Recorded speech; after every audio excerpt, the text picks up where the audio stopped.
ভারতের সঙ্গে যদি দেখা যায় আমেরিকার ভালো সম্পর্ক, ট্রাম্পের সঙ্গে একেবারে সরাসরি প্রধানমন্ত্রী নরেন্দ্র মোদীর কথা হচ্ছে, অন্যদিকে ইরানের সঙ্গে যদি সম্পর্ক দেখি সেটা যেন, যদি আমরা পূর্ব ইতিহাস থেকে সম্পর্ক খারাপ থাকলেও বর্তমানে কিন্তু সে অনেকটাই কিন্তু দেখা যায় যে সম্পর্ক কিন্তু অতটা কিন্তু খারাপ নয়, কারণ ব্রিক্স অন্তর্গত দেশ হচ্ছে ইরান। তাহলে এই দুয়ের মাঝখানে পড়ে গিয়ে ভারতের অবস্থানটা কি হতে পারে? দেখো, ভারতের অবস্থান একদম কোয়াইট কারেক্ট। আমি বলবো যে আমরা শান্তিপ্রিয় দেশ, আমাদের দেশের মধ্যে আমরা কোনো ধরনের প্রবলেম চাই না। কিন্তু অ্যাট দি সেম টাইম আমাদের দেশের ওপর যদি এই ধরনের কোনো অ্যাক্টিভিটিস হয় যেটা আমাদের দেশের সুরক্ষা, ন্যাশনাল সিকিউরিটির ওপরে এন্ডেঞ্জার্ড একটা ব্যাপার, সেখানে ভারত কিন্তু রিটালিয়েট করবে, আর ফুল ফোর্স দিয়ে রিটালিয়েট করবে। ভারত কিন্তু চুপ করে বসে থাকবে না। কিন্তু আমরা প্রথম শট ফায়ার করব না, কিন্তু আমরা শত্রু দেশকে সেকেন্ড শট ফায়ার করার ক্ষমতা দেব না। তার মানে আমরা before they fire the second shot will destroy them. তাই এইটা হচ্ছে ভারতের প্রেজেন্ট পলিসি। এই পলিসির ওপরে বেস করে ভারতকে আমরা এখন পৃথিবীর মনে করা উচিত না কি আমরা কোনো শক্তি না। আমরা কিন্তু fourth largest armed forces in the world. আর শুধু লার্জেস্ট না, আমরা যেভাবে আমাদের ফোর্সকে মডার্নাইজ করেছি, যেভাবে আমাদের স্ট্র্যাটেজিক অ্যান্ড ট্যাকটিক্যাল কনসেপ্টকে আমরা রিভাইভ করে প্রেজেন্ট ডেজ মডার্ন ওয়ারফেয়ারের মাল্টি ডাইমেনশনাল একটা ওয়ারফেয়ারের কনসেপ্টের উপরে বেস করে ডিফেন্স আর অফেন্সকে আমরা অর্গানাইজ করেছি, সেদিক থেকে ভারত কিন্তু অত্যন্ত শক্তিশালী দেশ। আর অন্য কোনো দেশ ভারতের ওপর আক্রমণ করার আগে তারা 10বার চিন্তা করতে হবে আমরা কি কারেক্ট কথা করছি বা কারেক্ট চিন্তা করে কাজ করছি। তাই এইভাবে ইরানের দিক থেকে যে ফায়ারিংটা হয়েছে ভারতের সিভিলিয়ান ট্যাঙ্কারের ওপর, এটা কিন্তু ভারতবর্ষ ঠিকভাবে নেয়নি, আমরা ঠিকভাবে নেয়নি, আমাদের ঠিকভাবে নেওয়া উচিতও না।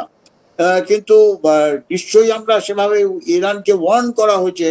আর শুধু ওয়ার্ন করাই হয়নি, আমরা একটা maybe Iran will have to give an apology that why they have attacked our civilian tanker. তো সেই দিক থেকে ভারতের পলিসি একদম ঠিক। আমরা নিজেদের দেশের অবস্থা চিন্তা করে, নিজেদের দেশের সুরক্ষা, নিজেদের দেশের ইকোনমি, নিজেদের দেশের হিউম্যান অ্যাঙ্গেল মনে করে এখন যেই পলিসিতে আমরা চলছি সেই পলিসি একদম কারেক্ট। যদি আমরা মনে করি যে আমাদের সুরক্ষা বিপন্ন হচ্ছে এই দেশের জন্য, তাহলে ভারত কিন্তু ঝাঁপিয়ে পড়বে, ভারত চুপ করে বসে থাকবে না। একেবারে স্যার, ভারত ঝাঁপিয়ে পড়বে বলছেন, কিন্তু ভারত, আমরা কিন্তু বরাবর দেখে এসেছি ভারত কিন্তু বরাবর একটু নিউট্রাল থাকতে পছন্দ করে। কূটনৈতিক দিক থেকে বলা যায় যে ভারতের অবস্থান কিন্তু বরাবর একটা শিক্ষণীয় জায়গায় দাঁড়ায়। তাহলে এক্ষেত্রেও আমরা যখন দেখলাম যে ভারতের পতাকাবাহী জাহাজে যখন অ্যাটাক করা হলো, তখনও কিন্তু ভারত কিন্তু শান্ত মাথায় পুরো জিনিসটাকে কিন্তু একটা কিন্তু কথা বলার চেষ্টা করলো। কিন্তু এর পরবর্তীতে আমরা কি এর পরবর্তী পদক্ষেপে কি অনেক বড় কিছু দেখতে পেতে চলেছি, বা এত সহজে বিষয়টা কি শান্ত হবে? দেখো, ঠিকই বলেছো। আমরা কিন্তু নিজার্ক ডিসিশন নিই না। নিজার্ক ডিসিশন নিলে তার উল্টো ফল হয়ে যায়। যেমন আমেরিকা একটা নিজার্ক ডিসিশন নিয়ে ইরানের ওপর আক্রমণ করলো, সেটা এখন আমেরিকা বুঝতে পারছে যে তার উল্টো ফল হয়েছে। আর ultimately it has gone against not only America, বিশ্ববাসী কিন্তু আমেরিকার এগেনস্টে। এর জন্য আমেরিকাকে দায়ী করা হচ্ছে।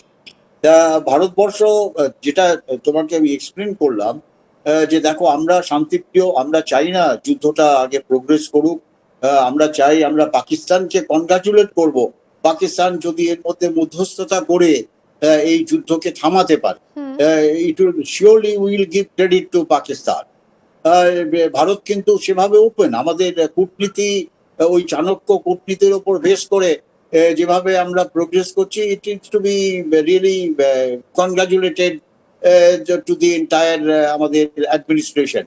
তো সেদিক থেকে আমরা ঠিক আছি। At the same time we are quite sort of worried যে আমাদের ওপরে এই যুদ্ধটা যদি আসে, তাহলে আমরা fully prepared from the point of view of training, from the point of view of equipment, from the point of view of economic strength, আমরা কিন্তু ফুললি রেডি। আর আমরা এটাকে লাইটলি নেওয়া হচ্ছে না, লাইটলি নিচ্ছি না।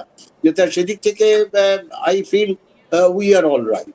একেবারে দেশের মধ্যে সমস্ত পলিটিক্যাল পার্টি যদি এক হয়ে দেশকে সাপোর্ট করে যে whatever government is doing it good for the people of India, hmm সেটাই সব থেকে বড় একটা পাওনা হবে। আর একেবারে আমাদের একেবারে একেবারে ভারতবাসীরা কিন্তু সেদিক থেকে এক হয়ে থাকতে চায়। ভারতের সঙ্গে যদি দেখা যায় আমেরিকার ভালো সম্পর্ক, ট্রাম্পের সঙ্গে একেবারে সরাসরি প্রধানমন্ত্রী নরেন্দ্র মোদীর কথা হচ্ছে, অন্যদিকে ইরানের সঙ্গে যদি সম্পর্ক দেখি সেটা যেন, যদি আমরা পূর্ব ইতিহাস থেকে সম্পর্ক খারাপ থাকলেও বর্তমানে কিন্তু অনেকটাই কিন্তু দেখা যায় যে সম্পর্ক কিন্তু অতটা কিন্তু খারাপ নয়, কারণ ব্রিক্স অন্তর্গত দেশ হচ্ছে ইরান। তাহলে এই দুয়ের মাঝখানে পড়ে গিয়ে ভারতের অবস্থানটা কি হতে পারে? দেখো, ভারতের অবস্থান একদম কোয়াইট কারেক্ট। আমি বলবো যে আমরা শান্তিপ্রিয় দেশ, আমাদের দেশের মধ্যে আমরা কোনো ধরনের প্রবলেম চাই না।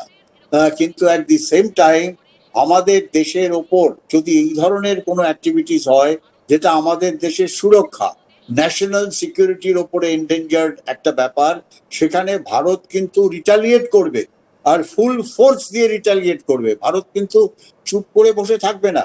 কিন্তু আমরা প্রথম শট ফায়ার করব না, কিন্তু আমরা শত্রু দেশকে সেকেন্ড শট ফায়ার করার ক্ষমতা দেব না। তার মানে আমরা before they fire the second shot will destroy them. তাই এইটা হচ্ছে ভারতের প্রেজেন্ট পলিসি। এই পলিসির ওপরে বেস করে ভারতকে আমরা এখন পৃথিবীর মনে করা উচিত না কি আমরা কোনো শক্তি না। আমরা কিন্তু fourth largest armed forces in the world.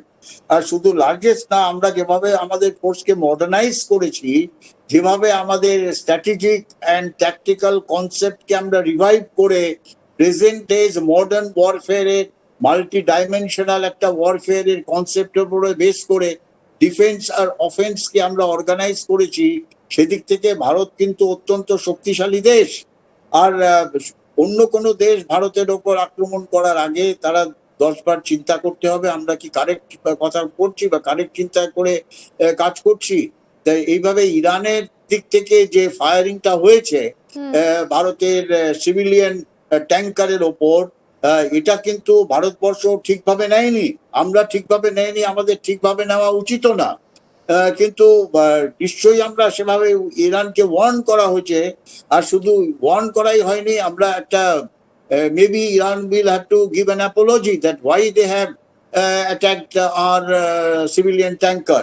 তো সেই দিক থেকে ভারতের পলিসি একদম ঠিক। আমরা নিজেদের দেশের অবস্থা চিন্তা করে, নিজেদের দেশের সুরক্ষা, নিজেদের দেশের ইকোনমি, নিজেদের দেশের হিউম্যান অ্যাঙ্গেল মনে করে এখন যেই পলিসিতে আমরা চলছি সেই পলিসি একদম কারেক্ট। যদি আমরা মনে করি যে আমাদের সুরক্ষা বিপন্ন হচ্ছে এই দেশের জন্য, তাহলে ভারত কিন্তু ঝাঁপিয়ে পড়বে, ভারত চুপ করে বসে থাকবে না।